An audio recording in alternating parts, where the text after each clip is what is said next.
এইখান জমি আমরা তিনটা যে ছেলে মেয়ে আছে, আমি কি করে মানুষ করব, কি করে খাবো, কি করে কি করবো? দেখেন সব পাহাড় পুকুর জল দেওয়া খাবার নাই দিছে হয়, কোনো রাস্তা নাই। ওকে বলছিল ওই দিক দিয়ে ডান দেওয়ার মতো রাস্তা আছে, দিল না ওই দিক দিয়ে ডান। তাহলে জল গেলে যাবে কোন দিক দিয়া? এই যে প্লেয়ারটা, এই যে প্লেয়ারটা হালি আলাদা জমি, এটা কিন্তু আলাদা জমি ডান করেছে। ওর একটুকু জমি ছাড়া নাই, যে ও এক বিটা জমি ছাড়া নাই, আমরা কিন্তু ডান দেয় নাই। এই যে ওর এখান থেকে পিলার আছে, এখান থেকে ওর জমি, এদিকে আলাদা জমি। এই জমিটার উপর ডানটা কিভাবে করলো? ওর জমি দিয়ে কোনো নিকাশির ব্যবস্থা করলো না। এত বড় কোটি কোটি টাকার মালিক আমাদের কোনো ব্যবস্থা করে দিল না। বলো কোনো কাজ হয়নি, আমরা সবাই বলছিলাম কোনো কাজ হয়নি। এটা বিজেন্দ্রনাথ সরকার, আমার দাদু হবে।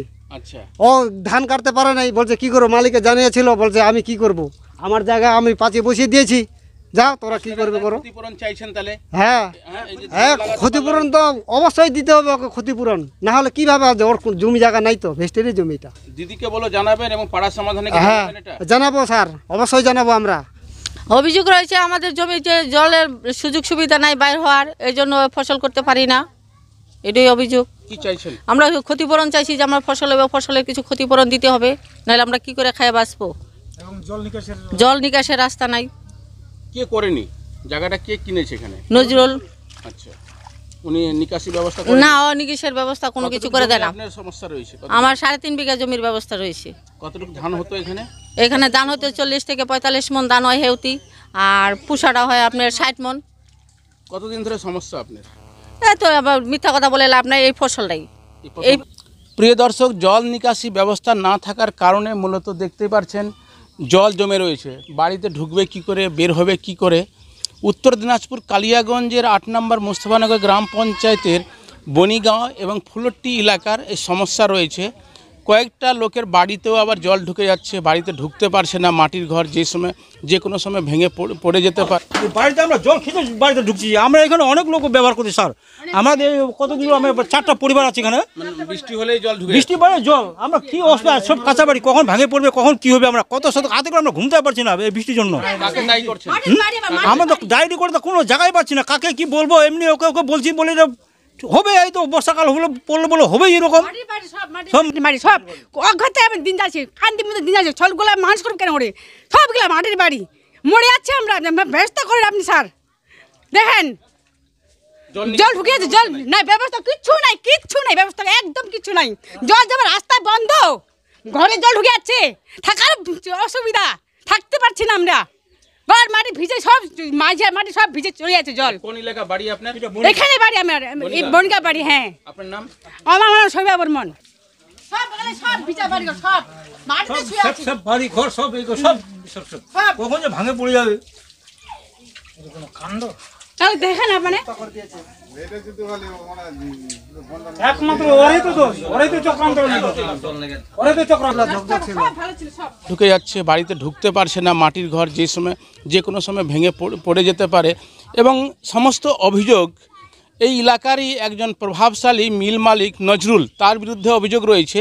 তিনি এই এলাকাতে জমি কিনে নিয়ে মাছ চাষ করছেন এবং চারিদিকে বর্ডার দিয়ে দিয়েছেন, পাঁচিল দিয়ে দিয়েছেন, যার কারণে মূলত কালিয়াগঞ্জে বন্যা না হলো কিন্তু বর্তমানে বন্যার পরিস্থিতি রয়েছে, সমস্যা ক্রিয়েট হয়েছে।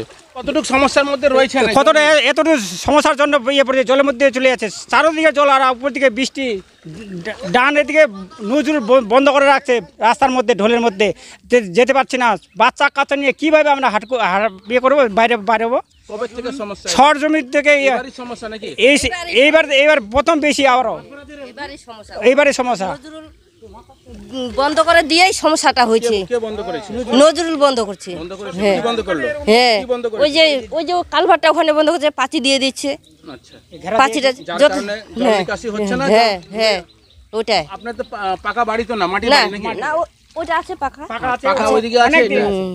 আচ্ছা, তাহলে ঘরও পড়ে যাওয়ার ভয় আছে? হ্যাঁ আছে তো, এটা পড়ে যাবে, ওগুলা পড়ে যাবে, সবগুলা জলের জন্য। কি চাইছেন আপনারা? আমরা চাচ্ছি যাতে আমাদের সুরক্ষা হোক। পাশের দেখি ধানের জমি তো ডুবে গেছে, ওটা 16-17 বিঘা জমি পড়ে গেছে, এইখানেও আছে। আমরা ওটাই চাচ্ছি যাতে সমাধান হোক। এটা মূলত ওই নজরুল নামে এক ব্যক্তি আছে, নজরুল, তার ভাই আছে কি আক্তারুল হোসেন নাকি নাম, আমি বলতে পারছি না। ওরা কি প্রভাবশালী ব্যক্তি, কিন্তু ওনাদের জন্য আজকে এই কৃষকদের এতটা অসুবিধা হয়ে পড়ছে। হ্যাঁ, আমার নাম সাধন বর্মন। এই প্রথম এইবার এত বছর আমরা ভালোই ফসল করছি, খাইছি দিয়েছি, কোনো অসুবিধা না। যাবত থেকে ওই পাঁচি করছে, জমি নিচে পাঁচি করছে। তত অভিযোগ করবেন আপনারা? কোথায় কোথায় বলে অভিযোগ করা, সেই জায়গায় করব, অঞ্চলে যাব না ভিডিওতে জানাবেন এবং পাড়ায় সমাধানে কি বলবেন? হ্যাঁ বলবো, দিদিকেও জানাবো, পাড়ার সমস্যার সমাধান করব। আপনার নাম? আমার নাম সবিতা শীল। আর রাস্তাও বেহাল নাকি? হ্যাঁ, রাস্তারও কত অসুবিধা, যে লোক টোটো ভ্যান কিছু যেতে পারে না, উল্টে পড়ে যায়। আজকে 2টা বটবডি উল্টে পড়ে গেছে, কত সমস্যা হয়েছে রাস্তার, কত সমস্যা। টোটো তো ঢুকেই নাই, যে ওদের টোটো আছে, টোটো দিয়ে যেতে পারে না, রাস্তা দিয়ে পড়ে যায়। এই যে কিছুদিন পর রাস্তার উপরে জল উঠবে। কতটুকু জল রয়েছে আপনার মাঠে? ধান যে লাগিয়েছেন, 1 কোমর জল হয়েছে। কি বলবেন? বলবো চাষ, ধান লাগাচ্ছি, ধান হবে না, পরে কি খাবো আমরা? কেন, কার জন্য? এই নজরুলের জন্য, রাইস মিলের মালিক। টোটাল 15 বিঘা আছে। 15 বিঘা আছে। হ্যাঁ, সকালে মিলে কি চাইছেন আপনারা? ক্ষতিপূরণ চাইছি, আর জল যাওয়ার ব্যবস্থা।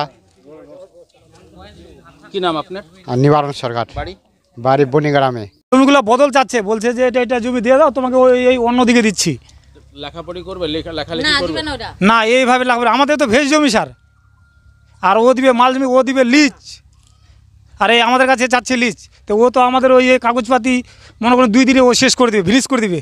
আর ও যে জমিটা দিবে, ওটা জমি তো আমরা 14 বছরও কাটতে পারবো না, কিছু করতে পারবো না। টাকার কাছে হেরে যাবেন? হ্যাঁ হ্যাঁ হ্যাঁ, টাকার কাছে হেরে যাবো। আচ্ছা, প্রভাবও খাটাচ্ছে নাকি? হ্যাঁ হ্যাঁ, প্রভাবও খাটাচ্ছে। কি বলছে? ওই যে দাও, নালে যে এইভাবে থাকো, হ্যাঁ এইভাবে মরো, আমি কি করব? শাসক দলের প্রভাব খাটাচ্ছে? হ্যাঁ, শাসক দলের প্রভাব খাটাচ্ছে। ওইদিকে 3 বিঘা বন্ধ হয়ে আছে, এদিকে মোটামুটি 15-16 বিঘা। তো এটা যদি জল নিকাশি ব্যবস্থা না করা হয়, তাহলে তো এরা কি করে খাবে, কি করে চলবে এরা? আপনি তো মেম্বার, আপনি কি উদ্যোগ নেওয়া হয়েছে আপনার পক্ষে? এর আগে বসা হয়েছিল, বসে ভালো করে আলোচনা করা হয়েছিল যে টোটাল খরচা নজরুল দিবে, জিসিবি যতটা খুঁড়াতে যাবে, বাকি লেবার দিয়ে খুঁড়াবে। সে আজকে বলছে দেওয়ার কথা 8,000, সেটা দিয়েছিল 4,000। এইভাবে পাবলিক কাজ করতে পারে?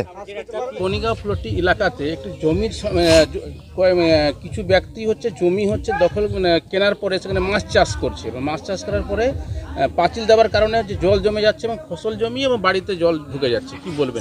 এটা শুধু বনিগাঁ না, এটা আমাদের কালিয়াগঞ্জের প্রায় বেশ কিছু জায়গায় এই ধরনের সমস্যা আছে। কারণ প্রতিটা বড় বড় যে বিলগুলো আছে, বিলগুলো থেকে জল বের করার জন্য মাঝ বরাবর কোনো না কোনো একটা ক্যানেল আছে। সেই ক্যানেলটা কিন্তু সরকারিভাবে একদম নথিভুক্ত ক্যানেল নয়, কিন্তু আমরা দীর্ঘদিন থেকে যুগ থেকে সেই ক্যানেলটাকে ক্যানেল হিসাবে ব্যবহার করি এবং রেখে দেওয়া থাকে। যেহেতু গোটাই মানুষ চাষাবাদ করি, জলটা বের করার কারণে সেটা সম্ভব হয়। কিন্তু রিসেন্টলি দেখা যাচ্ছে বিভিন্ন জায়গায় যে এই ধরনের কেউ না কেউ সেই ক্যানেলটাকে বন্ধ করে দিচ্ছে, যেহেতু ওদের নিজেদের জায়গা বলে মনে করছে ওরা। তো এরকমই বনিগাঁ যদি সমস্যা হয়ে থাকে, আমিও শুনেছি জিনিসটা, কোনো ব্যক্তির দ্বারা যদি হয়ে থাকে, তাহলে আমরা তাদের সাথে আলোচনা করব যে দয়া করে বৃহৎ স্বার্থে নিজের ক্ষুদ্র স্বার্থটাকে অন্ততকে পরিত্যাগ করতে হবে। এই ক্ষেত্রে জল নিকাশি একদম জল নিকাশি ব্যবস্থা অবশ্যই সবাইকে রাখতে হবে। যদি ব্যক্তিগত কারো জায়গা উপর দিয়েও ক্যানেল যায়, তার সত্ত্বেও বৃহত্তর স্বার্থে সেটা আমাদের করতেই